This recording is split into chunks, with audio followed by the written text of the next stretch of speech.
Capítulo 9. A Árvore da Paz. A visão que me ocorrera pela primeira vez numa linda noite estrelada, uns 5 invernos passados, estava agora rapidamente tornando-se realidade. Durante o último ano, a tribo do Sêneca viera a ser a 5ª nação a concordar com a paz. Agora havia sido convocada uma reunião dos principais representantes das tribos dos iroqueses para estabelecer formalmente a Liga. Durante meses, corredores e bravos percorreram o território convidando não só os chefes e os líderes, mas também todos que quisessem participar, para comparecer ao encontro nas cabeceiras das águas do Onondaga, o Lago Sagrado, no local que é hoje o norte do estado de Nova York. Foi-lhes dito que deveriam reunir-se em torno da maior árvore que encontrassem, 4 dias antes da lua cheia de quando os gansos selvagens voam para o sul. Praticamente todos os habitantes das 5 nações aptos para a viagem saíram naquele outono, indo para o local indicado. Durante semanas iam chegando, reunindo-se e acampando, adiantando-se a essa histórica ocasião há tanto tempo esperada. Quando chegamos, Hiawatha e eu, não havia mais dúvidas sobre a árvore mais alta. Lá estava ela, soberba, bem no centro de uma enorme clareira natural na orla da lagoa. A área ao redor, até onde a vista alcançava, estava lotada pelos acampamentos das 5 nações. A clareira em si ficara livre, pois ela e todo o campo aberto em torno à base do pinheiro majestoso que tudo dominava haviam sido reservados para o primeiro Conselho Supremo da nova Confederação Iroquesa. Chegamos juntos, Hiawatha e eu, numa bela manhã de sol e vento. Em silêncio, vieram nos receber. Nenhuma palavra foi dita. Os chefes e os guerreiros principais das nações cênicas, Onondaga, Oneida e Mohawk, juntaram-se a nós, formando um círculo à volta do tronco do pinheiro. Contornando nosso círculo, milhares de homens, mulheres e crianças estavam acampados. Não tinham vindo só para ouvir as palavras que seriam ditas nesse encontro histórico. As vozes nem sempre eram ouvidas muito além do círculo do Conselho Central, mas também para sentir o espírito da ocasião. Embora houvesse milhares de pessoas em torno de nós, eram tão respeitosas e silenciosas que nossas preces só eram interrompidas pelos sons de pica-paus e esquilos tagarelas. Durante 3 dias, observamos a cabana do silêncio. Do alvorecer ao anoitecer, nenhuma palavra foi pronunciada. No 4º dia, começou a cabana da oratória. Em pé sobre uma grande pedra coberta de musgo, a 10 metros da base do pinheiro gigante, Hiawatha falou com a mesma eloquência que nos tinha servido tão bem durante os anos que precederam o conselho. Falou das tribos pássaros, os seres alados de luz que vinham à terra para convocar esses corpos mortais de carne. Falou da lei que rege o mundo natural, a lei que diz que recebemos durante nossa vida exatamente aquilo que oferecemos, que cada um de nós experimenta as mesmas condições que criamos para os outros. Hiawatha falou da grande paz que todas as Américas viveram durante centenas de gerações, quando essa lei singela era honrada, respeitada e compreendida. Nem todos os presentes podiam ouvir a sua voz, mas os líderes que estavam no círculo central seguiam com atenção cada palavra que ele pronunciava, pois já nessa época, Hiawatha era considerado o melhor orador que aparecera nas Américas. Muitos dos chefes não apenas ouviam o que ele dizia, como também estudavam sua maneira de falar e seu porte majestoso, a fim de que pudessem transmitir algo do espírito de Hiawatha ao seu povo quando eles, como chefes, falassem dessas verdades nos anos que se seguiriam a este momentoso evento. Hiawatha falava de uma grande mentira que se enraizava no fundo do coração e na consciência de todas as pessoas do mundo. Uma grande mentira, dizia ele, que tinha roubado a felicidade e rompido a harmonia das nações ali reunidas. Reconhecendo a oportunidade de um ensinamento simbólico que seria ouvido por todos os presentes, Hiawatha referiu-se a essa grande mentira como eu o fizera uma vez. Chamou-a de a Árvore da Guerra. E através da multidão que nos cercava, as palavras eram rapidamente transmitidas de boca em boca. A Árvore da Guerra, repetiu Hiawatha, se enraizará firmemente nos costumes das gerações mais recentes de nosso povo, como este pinheiro está enraizado na terra. Pode parecer que uma árvore grande como esta esteja bem segura, firme demais para ser removida. E, no entanto, ele disse, Este gigante da floresta pode ser derrubado por uma coisa tão simples como esta. Neste momento, Hiawatha levantou a mão. E embora nem todas as palavras alcançassem a multidão, o significado do gesto de Hiawatha foi bem compreendido pelos presentes. Fez uma pausa para que fosse bem assimilado o que dissera, e então continuou. Algo simples, como a mão humana, criada pelo grande espírito, com 5 dedos, cada qual separado, individual e independente. Algo simples como isto pode derrubar esta imensa árvore, desde que os 5 dedos trabalhem juntos. Quando nossas 5 nações separadas estiverem trabalhando juntas, teremos um grande poder. Deixem que nossas 5 nações se tornem a mão de 5 dedos do grande espírito. Erradiquemos a árvore da guerra, o costume de guerrear, os caminhos da violência, não somente de nossas nações, mas das nações que iremos influenciar nas gerações vindouras. Mãos humanas servindo aos propósitos do grande espírito, novamente dedicadas aos propósitos da paz, podem derrubar esta árvore, a maior de todas da floresta. Então fizemos uma pausa, e eu falei calmamente ao espírito da árvore, pedindo sua compreensão. Estaria ela disposta, perguntei, a deixar essa forma particular de árvore e inspirar uma outra em troca? Estaria ela disposta a uma morte tão gloriosa e significativa quando houvera sido a sua vida? Sua vida foi boa, longa e saudável, eu disse. Você serviu bem à floresta, mas os moradores bípedes dessa terra precisam de um ensinamento que só você pode dar. Precisam desse ensinamento para que também eles possam servir a floresta e as suas criaturas como você serviu.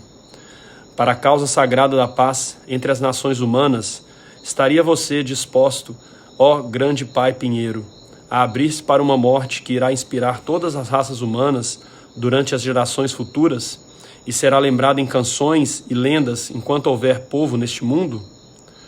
Todos os que estavam reunidos esperaram a resposta. Lentamente, aos poucos, sentimos a linguagem emocional da árvore falando aos nossos corações. Sim, respondeu o espírito da árvore. Eu sei há muito tempo que este verão seria o meu último, que estava chegando o momento de liberar desta forma e receber outra. Esta morte será uma honra. Estive esperando por você. Deganaiuida, faça-o. Então, Hiawatha convidou os presentes a se curvarem e, usando apenas as próprias mãos, cavarem a terra, o solo da floresta embaixo das pinhas e do musgo espalhado pelo chão.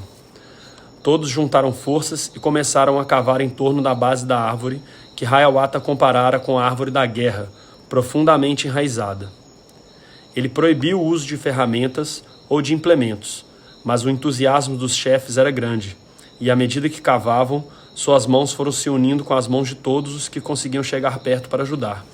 Aos poucos, foi se formando uma vala profunda em torno da árvore. Não demorou muito para começar um leve movimento entre os velhos galhos, movimento que partia do chão e significava a saída do espírito. Ouviu-se o primeiro estalo, que indicava a instabilidade da base. Hiawatha levantou a mão, mandando parar o trabalho. Convidou-me a sair do círculo. Atravessei a vala que contornava a árvore e subi do outro lado para ficar junto ao poderoso tronco do pinheiro. Trabalhando juntos, eu disse, levantando a mão com os dedos bem esticados para que todos vissem. Trabalhando juntos, como os dedos desta mão, nossas 5 nações têm grande força, pois atrás de nós está a força do grande espírito. Quando alinhamos nossos propósitos com os dos céus e agimos de acordo, temos todas as forças naturais trabalhando conosco, sustentando e ajudando. Embora a verdade possa ser simples, tão simples quanto uma mão humana, e embora possa ser suave, tão suave quanto uma mão humana, alinhada com os poderes do céu, essa mão pode enfrentar sozinha a maior mentira, o mais entrincheirado costume ou tradição, a ilusão mais temosa e firme. Ela pode derrubar tudo isso da mesma forma que minha mão sozinha derrubará essa árvore. Muitos disseram que, enquanto eu falava, tinha visto os grandes seres alados de luz que trazem a força do Criador à terra pairando sobre a árvore. Quando coloquei minha mão contra o tronco, muitos disseram que ouviram um farfalhar de asas. Mas mesmo aqueles que não viram nem ouviram essas coisas sentiram o golpe do vento que se juntou à minha força humana quando a grande árvore, arrancando as raízes da terra, tombou com o estampido do chão da floresta. A força e a solenidade da ocasião foram tão marcantes que nenhum bravo mexeu sequer a cabeça. Não se percebia nenhuma batida acelerada de coração humano revelando temor.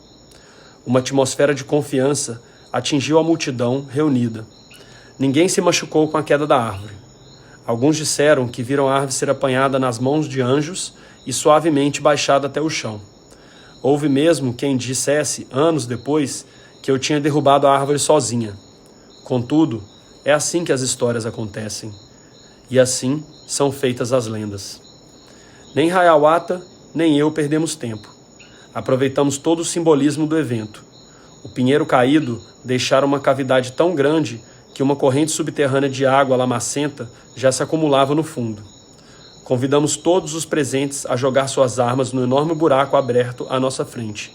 Todas aquelas armas que alguma vez já tivessem derramado sangue humano ou que houvessem sido usadas de algum modo na guerra. Durante o resto do dia, à medida que o sol se punha lentamente no oeste, os guerreiros seguiram o exemplo de seus chefes, e em pouco tempo o buraco estava abarrotado de um sortimento imenso de armas que nunca mais seriam usadas contra seres humanos. Quando o sol surgiu no dia seguinte, todas as mãos novamente se juntaram para jogar a terra fértil da floresta sobre o buraco que agora continha todos os implementos descartados. Em breve, formou-se um grande monte de areia. Uma vez enterradas todas aquelas armas debaixo de quase 2 metros de terra, Hiawatha subiu ao topo do monte e falou: Aqui, debaixo de nossos pés, é o lugar certo onde devem ficar todas as armas de guerra, entre as correntes que fluem nas regiões inferiores, abaixo do nível do conhecimento humano, abaixo do nível daquilo que nos interessa ou preocupa. Enterremos estas armas de conflito e libertemo-nos do ódio e da desconfiança que as produziu. Elas nada fazem em prol do nosso povo e só causam sofrimento.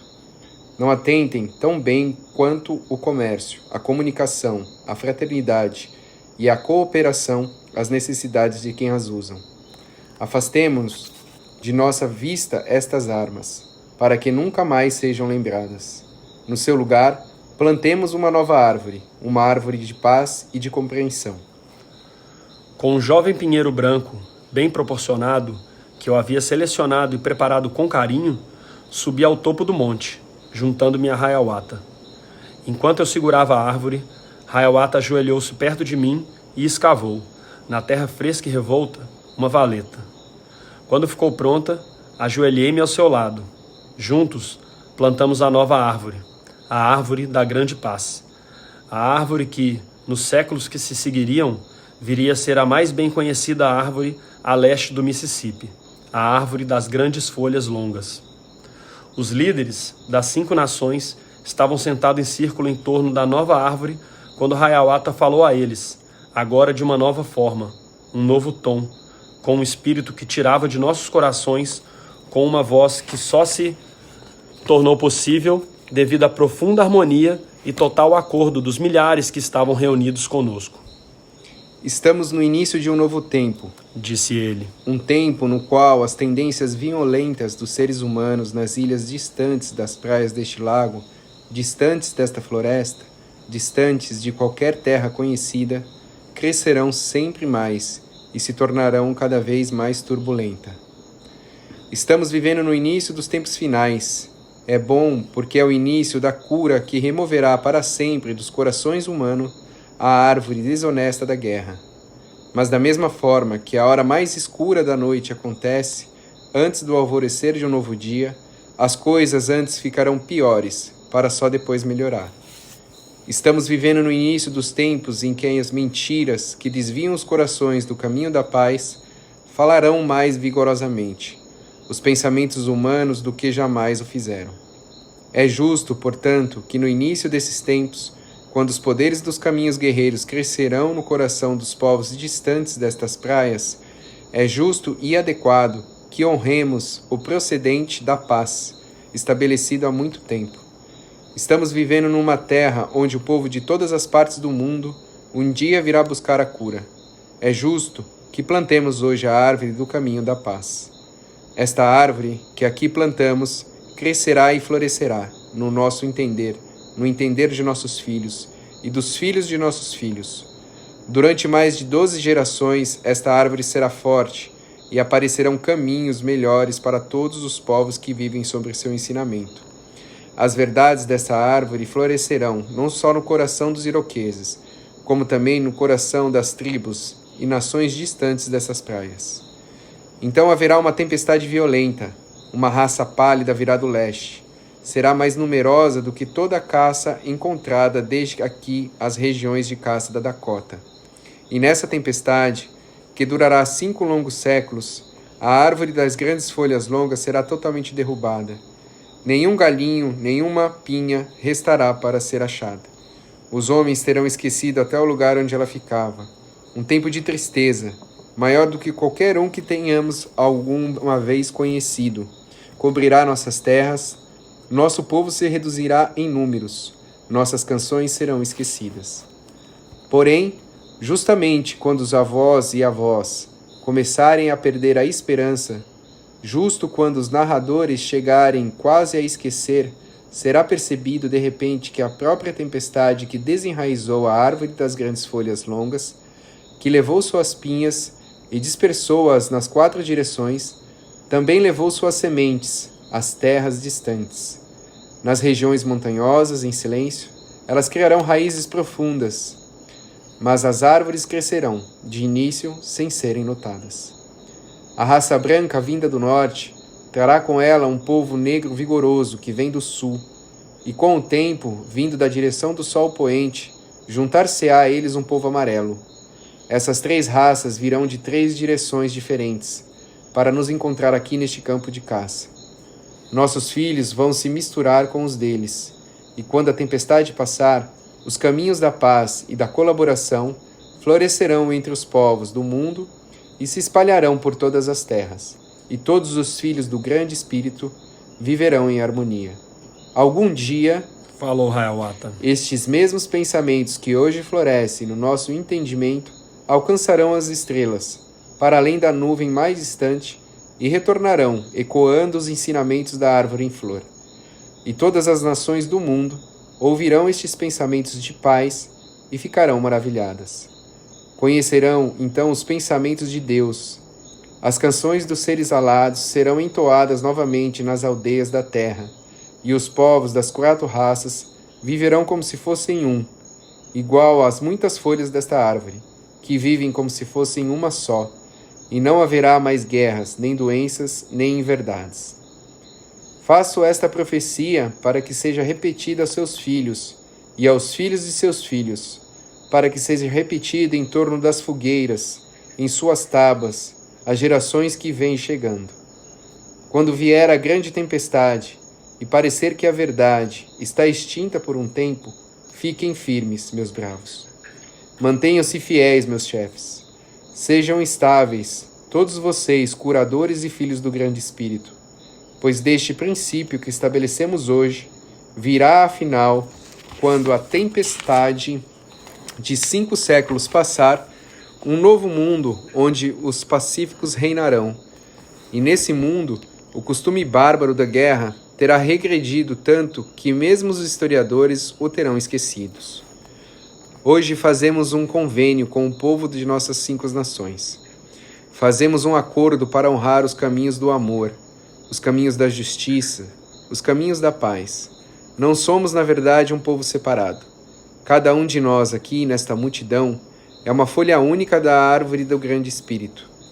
Quando penetramos em nós mesmos para tocar o rio da vida que flui no coração de nosso ser mais interior, cada um de nós toca a mesma vida que flui dentro de nossos irmãos e irmãs, assim como a mesma seiva flui em todas as folhas de uma árvore. A vida de vocês é a vida de Deus. O grande Espírito não está somente em torno de vocês, mas também dentro de vocês. Ouçam o grande Espírito. Nos seus pensamentos mais interiores, vocês ouvirão ensinamentos superiores a quaisquer ensinamentos que eu ou Deganayawida poderíamos transmitir com a palavra de nossas bocas.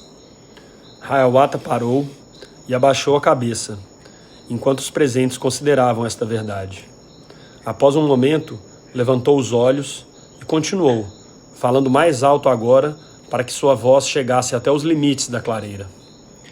Assim como vocês não veem as folhas de uma árvore saudável da floresta discutindo entre si ou brigando uma com a outra, assim também não há nenhuma necessidade de brigas ou de contendas entre os povos, ou em nada, senão competições amistosas. Quando o grande espírito é conhecido interiormente nas comunidades onde a verdade e a honestidade são honradas, os povos vivem em perfeita harmonia entre si, vivendo sua própria vida e a vida de seu Criador como uma só. Sabem que nossos povos são como as folhas e que nossas tribos são como os galhos de uma árvore maravilhosa.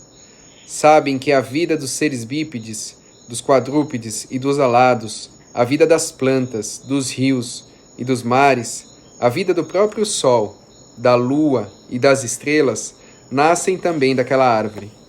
Todos saem do mesmo tronco único do ser, o ser eterno que conhecemos como Deus. Assim, o grande Espírito vive dentro de todas as coisas, em cada planta, em cada animal, em cada árvore, em cada um de nós aqui presentes. Enquanto falava essas palavras, Hiawatha movimentava-se de cá para lá sobre o monte de terra, gesticulando e fazendo descrições, formando quadros no ar, apontando às vezes para a árvore que acabava de ser plantada, evocando toda a paixão de seu espírito de antigo guerreiro. Ele canalizou uma quantidade extraordinária de energia para passar aos que ali estavam reunidos não apenas um ideal ou conceito, mas, dentro do possível, uma real experiência de conscientização que ele próprio sentia naqueles momentos. Era possível sentir o instante em que os chefes recebiam, assimilavam e sentiam essa energia, cada um por sua vez. Algumas vezes, um deles ficava de pé e, com um espírito quase tão bonito quanto o de Hiawatha, participava uma ou duas palavras sobre a grande verdade no que tocava a ele e seu povo. Contudo, os chefes falavam pouco, pois, assim como eu, estavam realmente admirados diante do grande espírito em que Hiawatha, nesses momentos, tinha evidentemente se convertido. Alguns disseram que, à medida que Hiawatha falava, eles viam uma forma alada alongando-se sobre ele, acima das árvores. Eu só via Hiawatha, mas eu o via como o conheci nos Andes, nos Himalaias e uma vez nas praias do Mar da Galileia. Não havia presença nenhuma iluminando-o por cima. O grande e eterno Espírito, que é a realidade de cada ser humano, apenas tinha encontrado uma carinhosa acolhida no coração de Hiawatha.